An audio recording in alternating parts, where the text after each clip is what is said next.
professor Leonardo Marino, do Instituto de Aplicação da UERJ e dos programas de pós-graduação em Educação Básica e Ensino de Geografia, é o convidado da semana. Falaremos sobre violência e territórios educativos.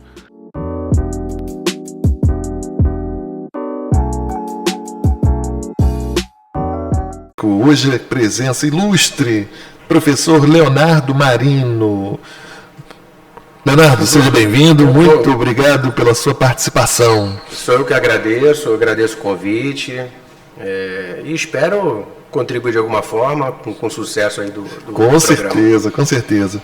Vamos lá, Léo, você tem uma trajetória na educação básica, né, apesar de também ter tido uma formação acadêmica, né, de mestrado, doutorado, mas você tem uma trajetória aí que durante muito tempo ficou marcada das tuas pesquisas, da tua participação,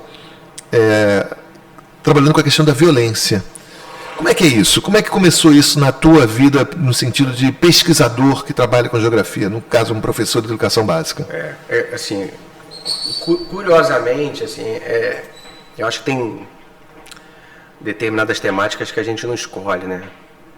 Elas vão surgindo, acabam fazendo parte da nossa vida, né? Então, assim, eu sou um típico morador da zona norte do Rio, da periferia da cidade. Então, assim, a violência sempre foi algo muito presente no cotidiano, né? E tentar entender como é que funcionava isso era algo que sempre me despertou o olhar, assim, as relações, como é que isso se estabelecia, né? E ingressei na universidade, né? Fui aluno da UERJ, né? E curiosamente, assim, no meu segundo período, eu ingressei num projeto de extensão chamado Programa Cidadania e Direitos Humanos, ligado à SR3, e quem coordenava era uma professora da Faculdade de Educação, Esther Arantes, e tinha um grupo muito especial, de pessoas muito interessantes do direito. E lá eu comecei a entender que a academia tinha como contribuir com a questão, né, da violência, entender isso. Porque o garoto, entrei na universidade com 17 anos, muito guri. Então comecei a, de certa forma, complexificar o pensamento, digamos assim. E aí, numa aula do professor João Rua, eu lembro que ele trabalhou um texto do professor Marcelo José, da UFRJ, chamado Miseropolização e Clima de Guerra Civil no Rio de Janeiro. E ali foi o start que eu falei assim, caramba, tem gente na geografia que estuda a questão da violência,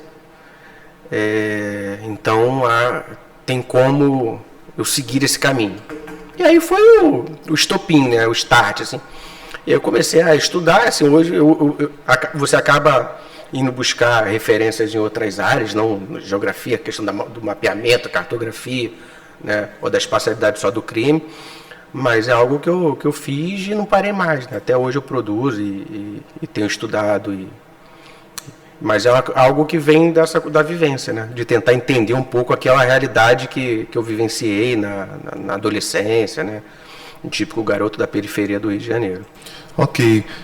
E a gente está falando de uma realidade de Rio de Janeiro, região metropolitana, que é sabidamente uma área de diferentes formas de violência que estão presentes, independente de números de fontes. A gente pode dizer que a violência, de um jeito ou de outro, está aumentando nesses últimos anos, nas últimas décadas.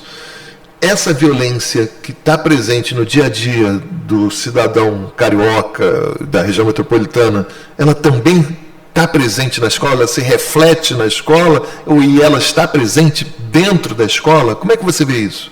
Então, assim, violência é um daqueles conceitos que valize, sabe? Assim, cabe tudo dentro, né? Então, assim, depende da forma como a gente vai entender a violência, qual o recorte que a gente quer trabalhar a questão da violência. Se a gente for pensar na violência, por exemplo, social, da desigualdade, né, dos grupos empobrecidos, então está dentro da escola, né, está na sociedade. Tá. Se for da violência do crime, né, já é um outro tipo de violência policial, outro tipo.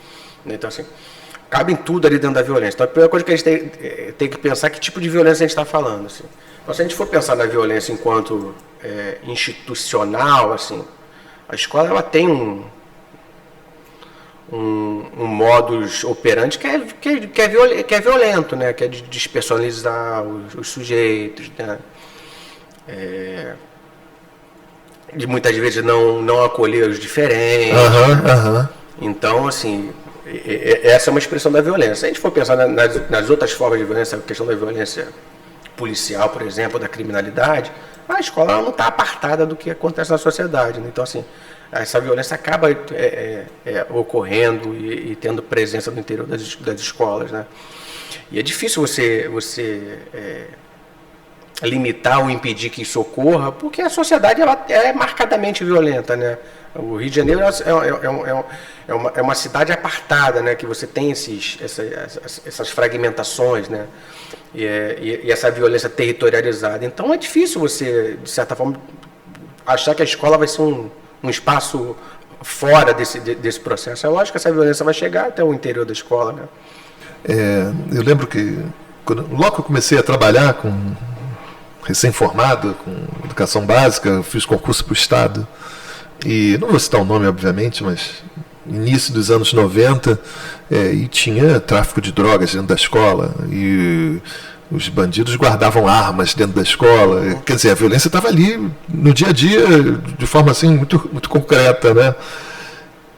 Como é que fica o trabalho do professor nesse tipo de ambiente, onde tem a violência e ele não pode fazer nada, ou outras formas de violência, como você colocou, em cima dos que são tratados de maneira diferente? Como é que fica a atuação? Já que a gente não aprende isso na universidade, como se portar em relação a isso? Essa é uma pergunta difícil de responder, né? Assim, eu acho que cabe ao professor entender. Assim, tem uma expressão que eu gosto de falar assim: o bom professor é aquele que tem a capacidade de perceber onde ele está, né? Assim, qual o espaço que ele se encontra, né? Que ele tem a sensibilidade de fazer uma leitura desses múltiplos espaços. Então, assim, cada professor percebeu o ambiente que ele se encontra, assim, e de certa forma trazer essa discussão, né? Então, se você tem uma escola que está situada numa área, né, de forte presença do tráfico de drogas, o tráfico faz parte do cotidiano daquelas pessoas, né?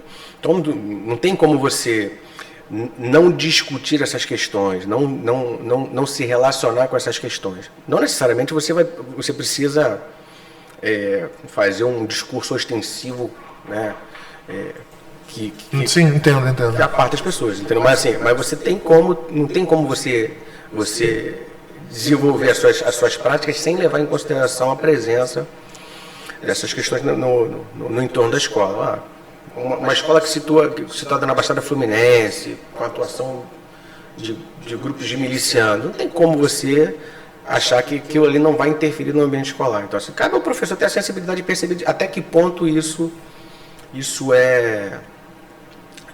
existe um limite da discussão, do entendimento e da crítica, né? Até da crítica, do posicionamento, né?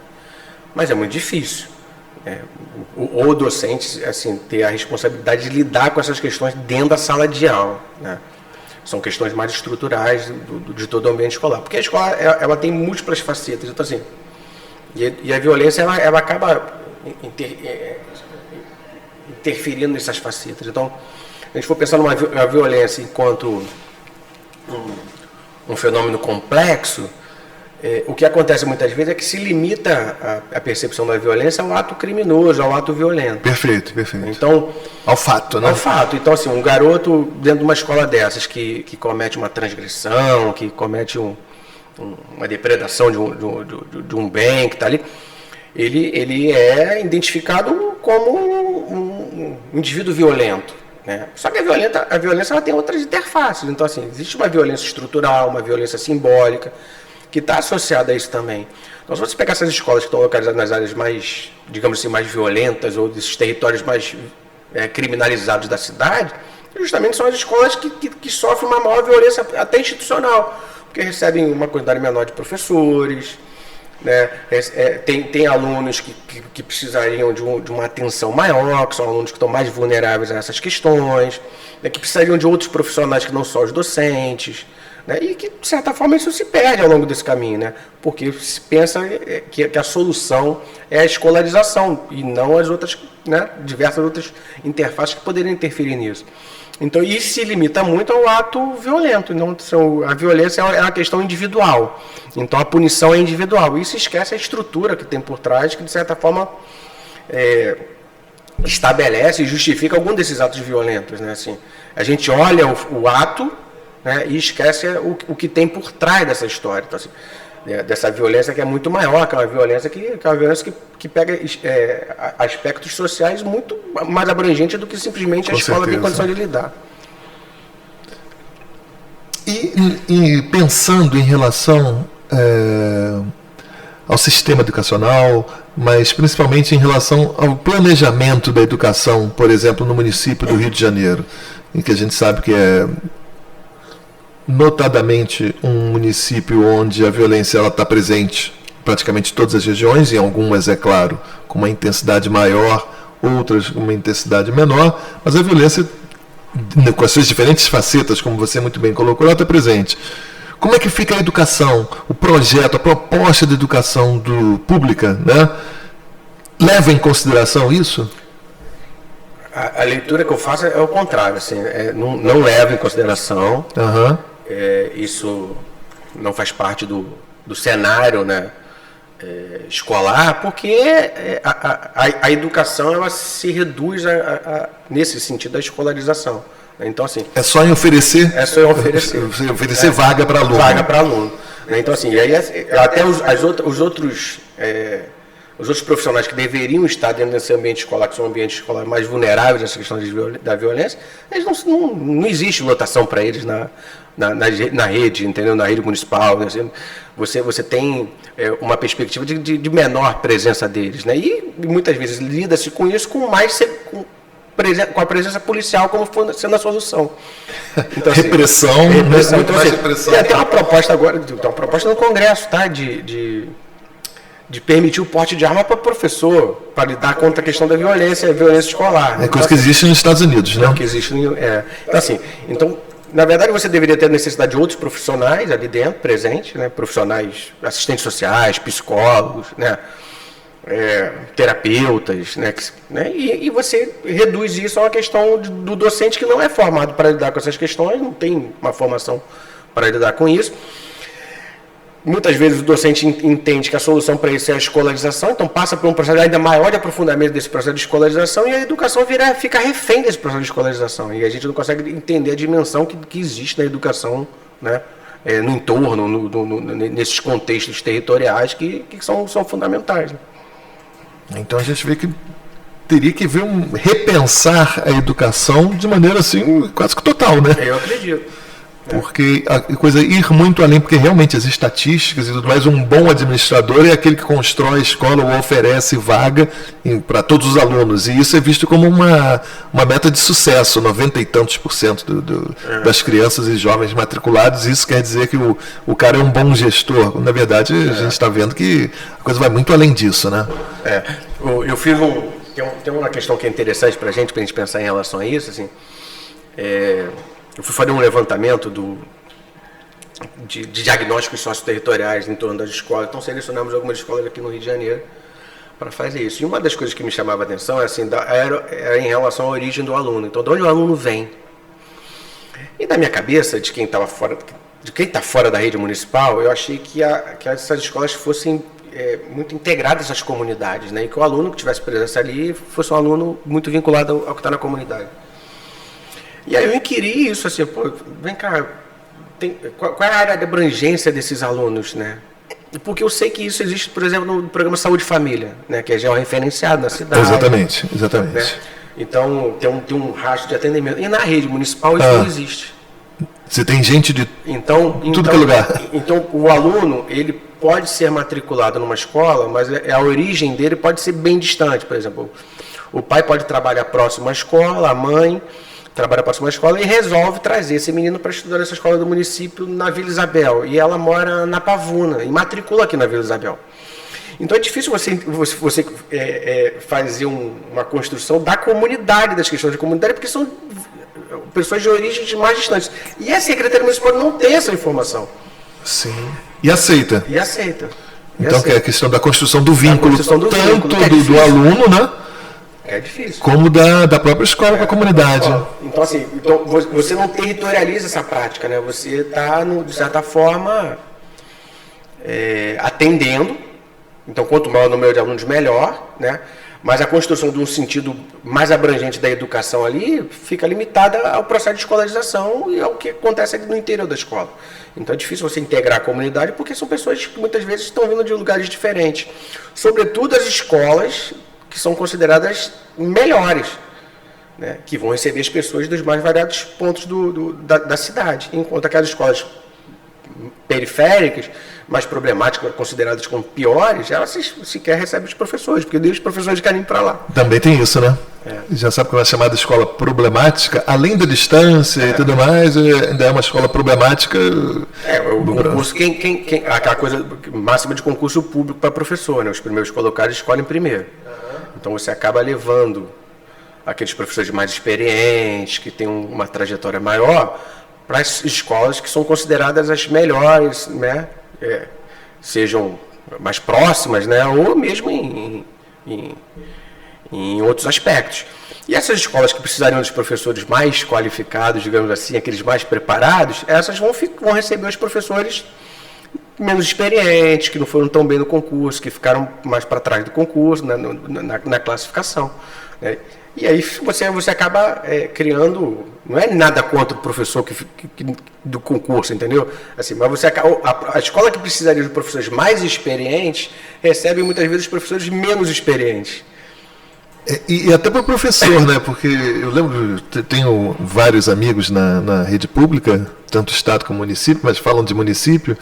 Era uma coisa interessante, que às vezes o próprio professor escolhia uma escola longe da sua casa, porque era uma escola, entre aspas, melhor. Então, ele se deslocava muito mais quando tinha uma escola do lado da casa dele, perto no bairro dele, que ele, não, essa escola daqui eu não quero, que é problemática, eu prefiro pegar ônibus, ficar 1 hora dentro da condição. Quer dizer, para a vida do professor também não é. Essa é uma forma de violência que você não deixa de ser, exatamente. Acaba acirrando ainda mais esse ambiente, né? Perfeito. E tem saída para isso? Acho que só uma reimaginação de todo o sistema, né? De todo o sistema escolar, né? Assentando em outras práticas, em outros sentidos. Eu acho que a escola ela precisa passar por um processo de reimaginação, assim. Não é que a escola tá ultrapassada e não tem mais sentido, mas esse modelo escolar ele precisa ser reinventado, reimaginado, né? Reconstruído. E com a necessidade de incorporação de outros profissionais, de outras práticas, né? No interior da escola. Que não simplesmente a questão do conhecimento acadêmico, né, como espaço de simples transmissão de conhecimento acadêmico.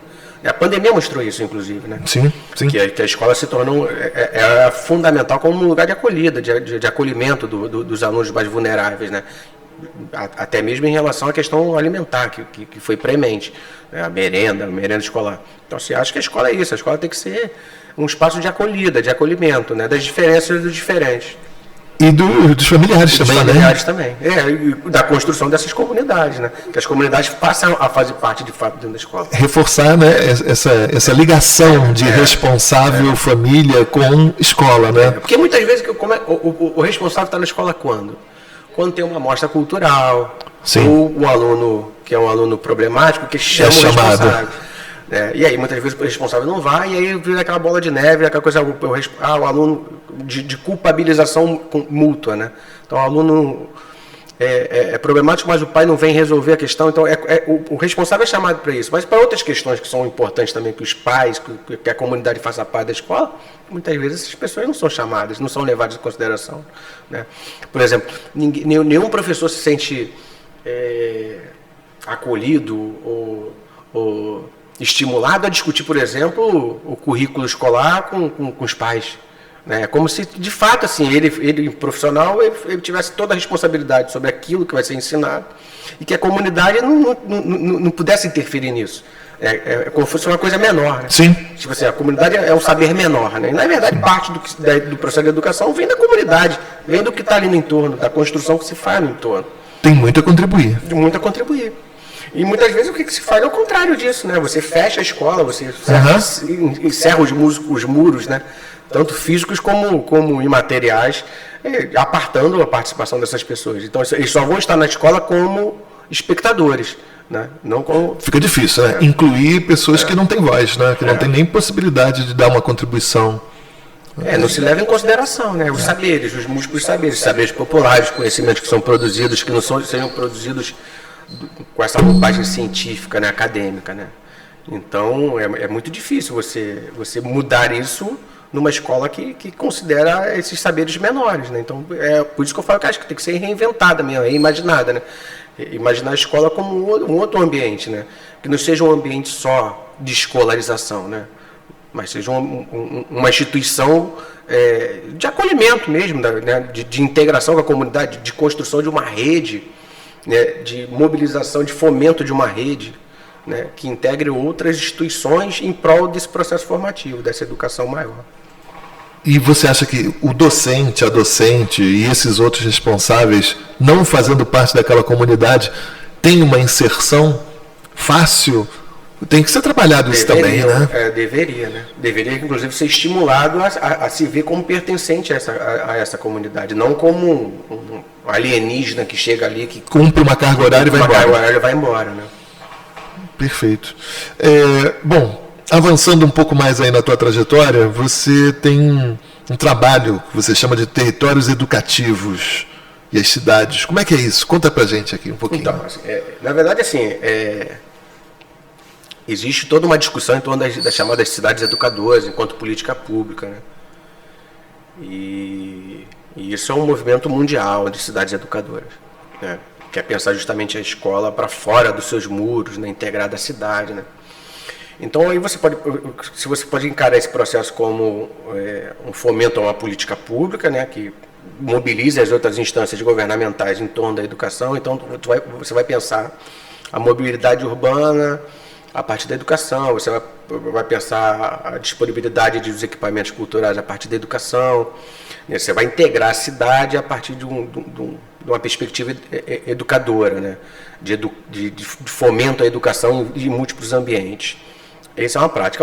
A outra questão são os territórios educativos. Então, o território educativo é você reconhecer que existem saberes e conhecimentos que são produzidos nas comunidades, né, que são produzidos pelos diferentes segmentos que compõem o entorno de uma escola, né, e que existe um potencial formativo presente ali, que deve ser reconhecido e integrado a esses saberes acadêmicos, escolares.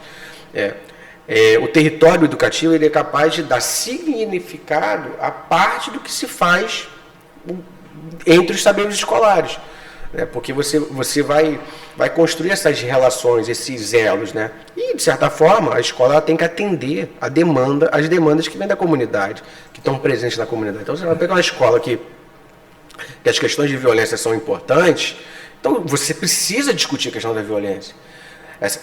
Esse é um tema que deve perpassar todos os currículos escolares, não apenas de uma disciplina ou outra, não apenas como um conteúdo escolar, mas uma questão que é discutida permanentemente. E isso é uma demanda da comunidade, é uma demanda que está presente no território, né? Assim como outras questões, até questões relacionadas à própria qualificação dos sujeitos que estão ali, né? Você vai qualificá-los em que sentido? Em que, né, o que você vai propor de caminho, de itinerários que devem ser feitos ali? Você tem que estar relacionado com o território, com aquilo que está ali. Você tem que espacializar essas questões. As escolas elas precisam ser territorializadas. E acho que muito se discute do protagonismo, e há um tempo atrás se discutia o protagonismo juvenil, o protagonismo do docente. Eu acho que aí nesse processo de reinvenção da escola, o protagonismo tem que estar no território. A gente tem que territorializar os currículos, tem que territorializar as práticas docentes, tem que territorializar as escolas e, de certa forma, abrindo esses espaços para as comunidades. Então, o território educativo seria isso, seria você integrar a comunidade num entorno, reconhecendo o potencial formativo que tem presente que tem ali, né? Por exemplo, eu sempre falo para os meus alunos assim: você sabe quem deu o nome à sua rua, a rua que você mora? Quem foi aquela pessoa que deu o nome à rua? Você sabe quem é aquela pessoa que deu o nome à praça que está ali? A gente não sabe muitas vezes. A gente mora em determinadas ruas que a gente não tem a mínima noção de quem são. Às vezes o nome é a própria escola, né? Ou quem deu o nome à própria escola. A gente não sabe. Então, assim, a gente integrar esses múltiplos conhecimentos que estão ali presentes nas nossas práticas é uma forma da gente construir esses territórios educativos, né? E, de certa forma, fomentar que a ideia de cidade educadora, de pensar a educação como um instrumento de centralidade de construção de políticas públicas, se estabeleça. É muito interessante. Agora deixa eu trazer aqui, por exemplo, será que isso é possível numa cidade grande que já foi estabelecida, você pensar em criar do zero algo que já existe, vamos dizer assim, funciona mal, mas está aí, pronto, então vamos mexer em tudo. Quem é um administrador, qual é o gestor que vai querer esse desafio de repensar praticamente do zero, escutar a comunidade, que não é uma prática muito comum no Brasil, né? Independente da escala de cidade pequena, média ou grande?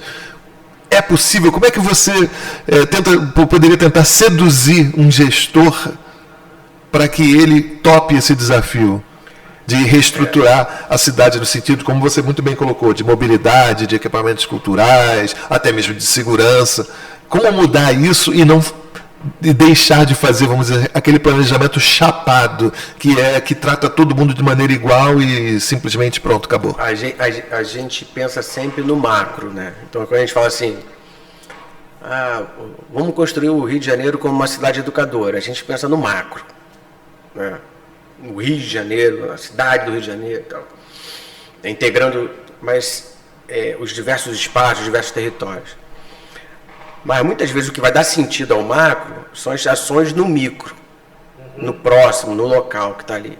Então, o passo 1 na construção disso é integrar de fato a escola com o entorno. Então, de certa forma estimular os sujeitos escolares a perceberem os conhecimentos que estão presentes no entorno. Então, se essa escola está próxima de um equipamento cultural, ótimo. Mas se ela não estiver próxima ao equipamento cultural, o que tem de formativo no entorno? Pode ser uma padaria, pode ser uma quadra, pode ser uma roda de capoeira, pode ser um movimento cultural de bairro. Uma escola de samba. Uma escola de samba. Uhum. De que forma essa escola pode se integrar a esses equipamentos formando uma grande rede? Então, isso é no micro, e muitas vezes isso hoje é feito a partir de iniciativas docentes, assim, uma iniciativa do docente em fazer coisas desse tipo. Quando, na verdade, eu estou colocando a discussão num sentido mais amplo, assim, de estímulo de gestão. Então, a gente não precisa pensar uma transformação na cidade inteira. Sim. A gente pode começar isso pensando nessa escala mais proximal, mais próxima das escolas, e de que forma isso vai se abrindo, né? Então, assim, por exemplo, o que a gente tem que pensar na cidade?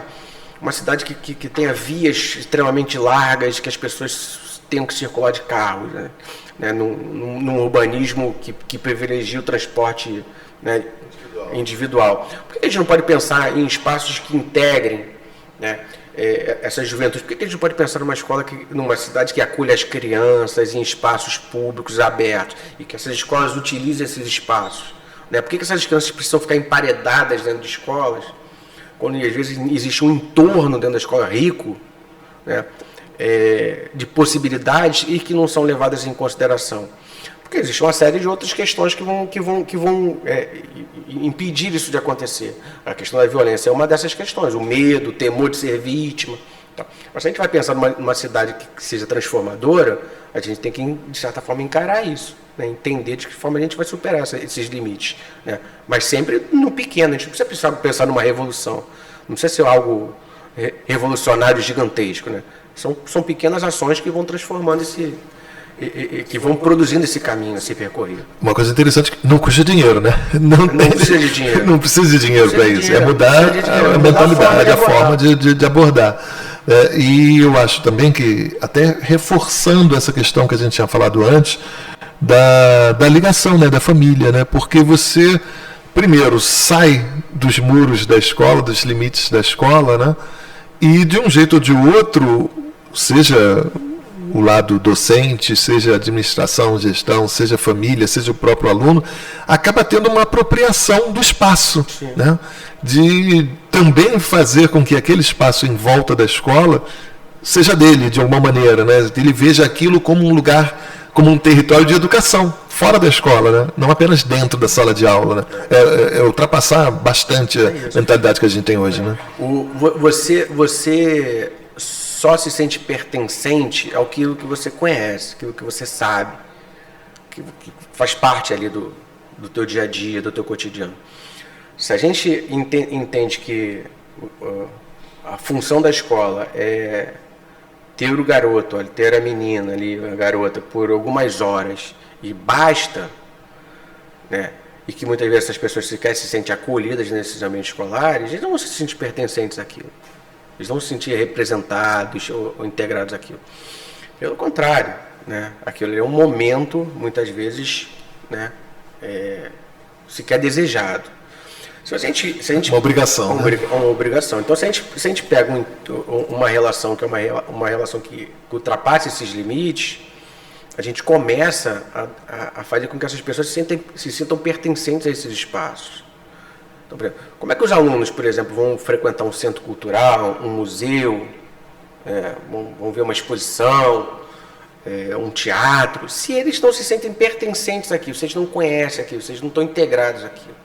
Então, dentro dessa política, grande política de pensar a cidade, é uma política de acesso à cultura também, de acesso aos equipamentos culturais, né? Os equipamentos culturais educacionais formais, dessa educação formal não escolar, né? Então, assim, o cara vai ao museu, o cara vai a um show, o cara vai a um teatro, então, assim, aí sim, talvez uma política pública de integração, né? De pensar a cidade como um espaço integrado. Então, para isso, você tem que ter outras coisas, né? A escola precisa de uma escola em Santa Cruz que queira assistir uma peça de teatro, né, no centro do Rio, isso precisa ser estimulado pelo poder público. Então tem que ter um ônibus, um transporte que vai levar esse grupo para assistir essa peça. Como é que você subsidia os ingressos? Isso aí está dentro desse sentido da política pública, né? Como é que você fomenta isso? Vai vir um grande espetáculo para o Rio de Janeiro, né, uma grande exposição. Como é que você fomenta que o aluno esteja lá presente? É a iniciativa privada que está trazendo, mas existem subsídios, existem formas de você barganhar isso, de você trocar isso. E você, de certa forma, estimular que esses alunos participem disso, estejam presentes disso. Isso é uma forma da gente fazer com que eles conheçam e com que eles se sintam acolhidos, desenvolver o olhar deles. Como é que você vai desenvolver o olhar de uma pessoa para gostar para apreciar a arte, por exemplo, se ele não... Aquilo está muito distante dele, está muito distante da realidade dele. É uma coisa interessante que vários alunos da escola pública, né, no tempo que eu dei aula lá, primeiro que eles colocavam que as poucas vezes, né, que eles iam nesses espaços eram com a escola, eram a partir da escola, né? A escola que levava ele até uma peça de teatro, a escola que levava ele até uma exposição, né? E por outro lado também, às vezes acontecia uma única vez, né? Como é que a gente pode pensar uma escola onde isso seja não um fato, mas um processo, né? Várias vezes ele vá às exposições, ao cinema, ao teatro, às visitas, isso fazer parte, né? Dele se sentir, como você falou, pertencente a esse ambiente cultural e não uma coisa que ele faz uma única vez e a partir da escola. A família não tem esse hábito, né, de levar. Então, na verdade, a família também tem que estar incluída aí nesse processo, né? Então, aí tem uma armadilha que, de certa forma, acontece, que é a supervalorização do processo de escolarização. Então, uma saída dessa, se você vai levar um grupo de alunos a um museu, muitas vezes vai ser percebido aquilo como um passeio. Sim, e não sim. Como uma aula, como uma atividade educativa, uma atividade formativa. É dissociado, né? E muitas vezes o próprio docente, pela sua formação, né, que vai supervalorizar o conhecimento acadêmico, vai ver isso como uma atividade menor. uma atividade desimportante, que o importante muitas vezes é o conhecimento acadêmico que está sendo ali apresentado aos alunos. Então, nesse processo, a gente empobrece a prática ao invés de enriquecer. Né? Pelo contrário, a gente está empobrecendo a prática educadora, educativa, da construção da educação, né? Em prol de um saber escolar. Não é que as coisas estão dissociadas, é que as coisas precisam ter significado e sentido. Então, a presença dos discentes, dos alunos em outros ambientes, é um processo de enriquecimento que muitas vezes vai dar sentido para aquele conhecimento, aquele conteúdo que está sendo trabalhado em sala de aula. Não está apartado. Sim, sim. Interessante. Bom, deixa eu te fazer mais uma pergunta. Se você colocou aqui, que eu acho muito interessante, a questão dos saberes populares. Né? Porque muitas das vezes a gente escuta falar, principalmente no ambiente acadêmico, dos saberes populares, muito ligados à questão das comunidades tradicionais e tudo mais. Não, mas existe saber popular dentro da cidade, dentro do ambiente altamente urbanizado. Como é que você vê a presença, a ausência e qual é a perspectiva que a gente tem de trazer em maior quantidade ou introduzir esse saber popular dentro da sala de aula, no caso específico da geografia, da escola de forma geral? A gente aprende na relação, né? A gente não aprende no distanciamento, a gente aprende no contato, na relação que a gente estabelece com os outros, né? Então a gente está permanentemente aprendendo. A gente está permanentemente aprendendo coisas novas e tendo contato com novos conhecimentos. Então existe uma perspectiva que valoriza o saber científico, né? Muitas vezes esse saber disciplinar, né? Encaixotado em caixinhas disciplinares. Só que na formação dos sujeitos, as relações que se estabelecem cotidianamente, elas são importantes no processo de formação. Elas interferem no que nós somos de fato, né? Então, não tem como você apartar, né? Você separar a formação dos sujeitos em relação a esses saberes que são postos no dia a dia, no cotidiano. Então, se você aprende conversando com alguém numa mesa de bar, você aprende jogando futebol na rua, na praça, você tem formas de comportamento que cabe à escola e cabe ao docente, de certa forma, discutir essas questões, esses saberes populares, trazer essas formas de ver o mundo para discussão, até porque existem questões que precisam ser discutidas mesmo, né? Assim, que precisam fazer parte do nosso cotidiano e que tem que ser, inclusive, rechaçadas. Então, nas mesas de bar se pratica muito machismo, muita homofobia, né? Então isso educa os sujeitos? Educa para esses processos. Então cabe muitas vezes a nossa discussão enquanto docente, enquanto espaços de construção da educação, discutir essas questões, né? Mas existem outros aspectos da educação que são feitos na rua, de relação, de respeito ao próximo, né? De acolhimento, de equidade, que são feitos no dia a dia, no nosso cotidiano, e que muitas vezes nós não percebemos, nós não olhamos, não vemos, e eles estão presentes ali. Então, as cidades, elas são ricas em produção de saberes, né? O que é pobre é o nosso olhar de reconhecer esses saberes.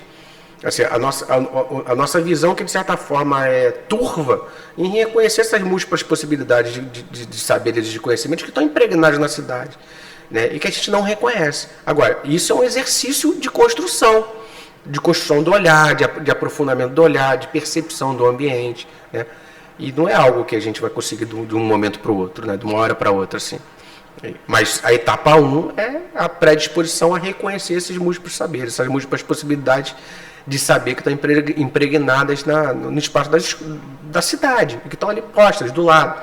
Não está distante, a gente não precisa ter um custo de deslocamento muito grande, muitas vezes, para ver uma obra de arte. Essa obra de arte pode ser um grafite que está próximo da escola e que pode ser discutido, pode ser visto como uma perspectiva, né, como uma obra de arte a céu aberto. Então, reconhecer essas múltiplas possibilidades.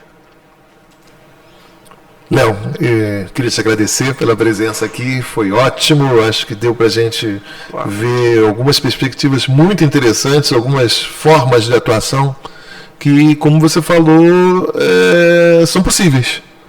E acho que tem que haver uma predisposição de todos os agentes aí envolvidos, né? Não se trata apenas do docente, mas também do gestor, da comunidade, da direção da escola, enfim. Eu acho que tem papo aí para a gente render, mas infelizmente nosso tempo é limitado. Mas desde já eu queria te agradecer a presença. Muito obrigado. Sou eu quem agradeço o convite, fico à disposição aí se precisarem mais de alguma coisa. Assim, foi curtinho, achei que fosse um pouquinho mais demorado. Passa rápido. Passa muito rápido, mas foi um prazer.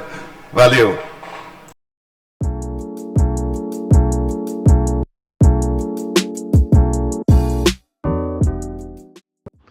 Chegamos ao fim de mais uma jornada do Radar Geográfico. Espero que tenham apreciado esse passeio pela geografia. É hora de ouvir vocês, nosso e-mail ou nas nossas redes sociais. Envie sua pergunta, sua sugestão, seus comentários, pois assim, a sua participação ajuda a construir esse podcast. Até a próxima semana, onde em uma nova entrevista continuaremos a descobrir a geografia que se faz a cada dia em diferentes lugares. Até breve!